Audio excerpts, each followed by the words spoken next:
So when I went the first time to a Greek high school, they started to look at me a bit strange because of my scarf, hijab. They first tried to touch my scarf, to pull it sometimes in order to test me actually, I think. How would I react to them?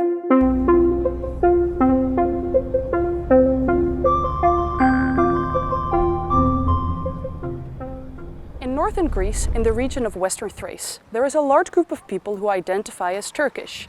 The government, however, views them as a solely Muslim minority, grouping them together with the Roma and Pomak population. How would you identify yourself? It's actually one of the most difficult questions because in here we are considered to be Greek but Muslims, but in anywhere else we are considered to be Turkish minority groups. But I call myself Turkish-Muslim in here. The Turkish minority was granted legal status through the Treaty of Lausanne in 1923. The treaty stated that the minority be granted autonomy in both fields of education and religion. This lasted until 1967, when right-wing military junta took power of the country. Most freedoms were completely wiped out, because Turkish was not allowed as an ethnic identity. When the democracy was reinstated in 1974, most of the rights the Treaty of Lausanne granted were still restricted. Bunun sonucunda her şeyden önce Batı'daki Türk azınlığının etnik kimliği inkar ediliyor. Yani biz kendimize Türk diyemiyoruz, Türk azınlık ifadesini kullanamıyoruz. Bu bütün sorunların da başlangıcını aslında teşkil ediyor. Yani birçok sorun buradan başlıyor.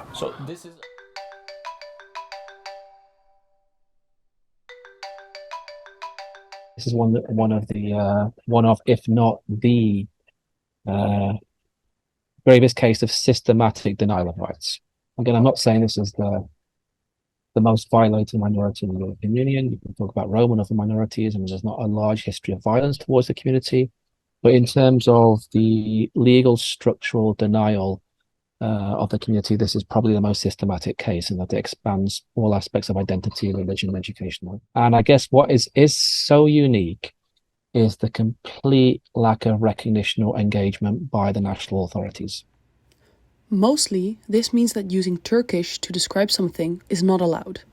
Schools are called minority schools, not Turkish schools, and unions are prohibited from calling themselves Turkish too. Kapıda girişte mutlaka girerken belki görmüşsünüzdür ya da görmediyseniz çıkışta göreceksiniz. Girişte derneğin tabelası yok. Tabelası eksik.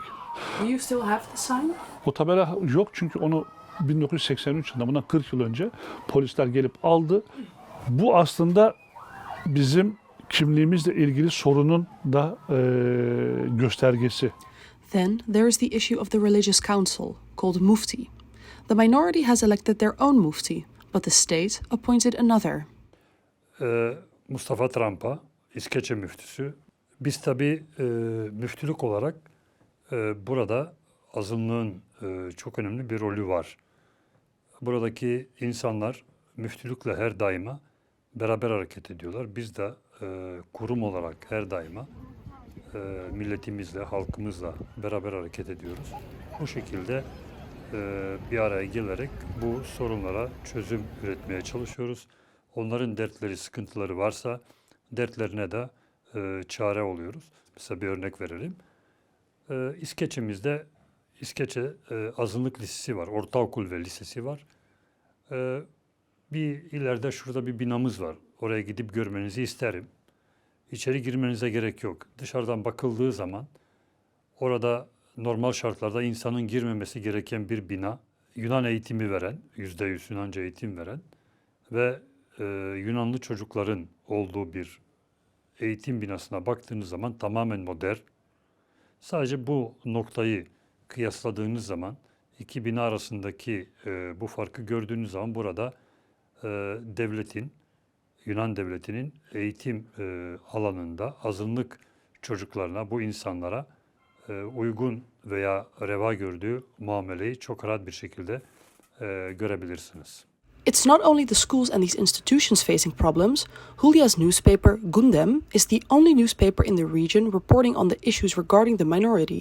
Batı Trakya'da Türk gazeteci olmak gerçekten çok zor bir durum. Çünkü azınlık haklarını savunmak demek gazeteci olarak ötekileştirilmekle eşdeğer bir anlam taşıyor.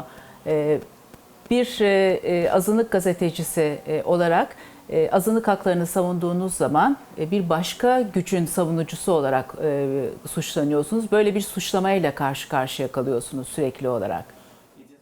Bu yönde direkt bir durumdan söz etmek mümkün değil yani. Ama indirekt olarak birçok sorunlarla karşı karşıyayız azınlık basını olarak. Örneğin biz Gündem Gazetesi olarak bir tazminat davasıyla karşı karşıya kaldık. Aleyhimize açılan 1 milyon euroluk tazminattı. Bir Yunanlı öğretmenin gazete aleyhine açmış olduğu bir davaydı. Yalan haber iddiasıyla açıldı.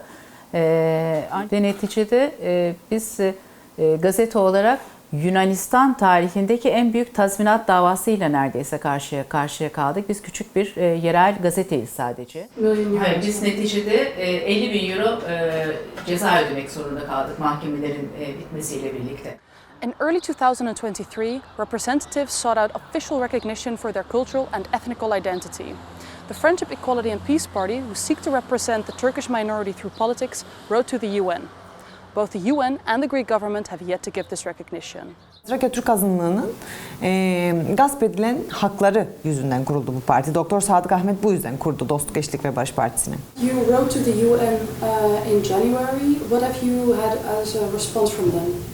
Daha detaylı bilgiler istediler kendileri bizlerden. Biz de onları tekrar onlara gönderdik. Daha detaylandırarak gönderdik ve şu an cevap bekliyorum. What are you hoping to achieve with this appeal to the UN?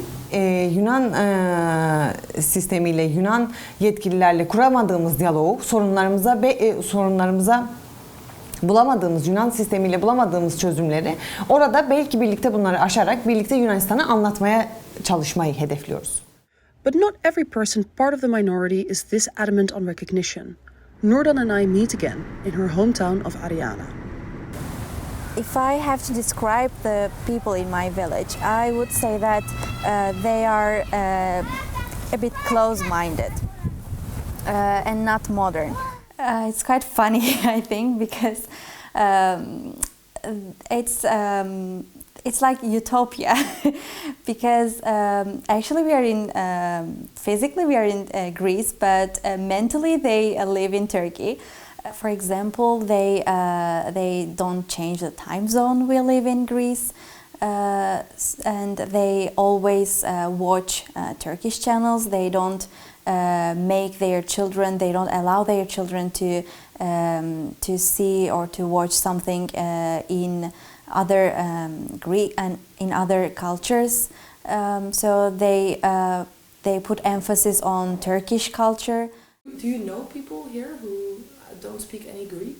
Yes, definitely. Especially in villages, there are many people, especially women, who cannot speak Greek very well, and who cannot make even a sentence, maybe. And that's very sad, even to think of it. I don't have any problem with the labels, with labeling the groups, the people. I think we should be considered as human beings, not Muslim, not Greek, not Turkish. So we are just a group of people living in different cultures in the same area. But it's enough for me to be accepted as a human.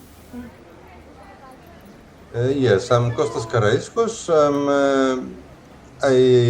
I'm a member of the City Council of Komotini. As citizens of Komotini, we deal with this issue for decades. The problem is the Greek-Turkish relation. Since Turkey is a neighbor who is not a country, a usual country, and it is aggressive and it is revisionistic. Would be logical to say there's a link between that and what has been a serious increase on the incursion, the practice identity of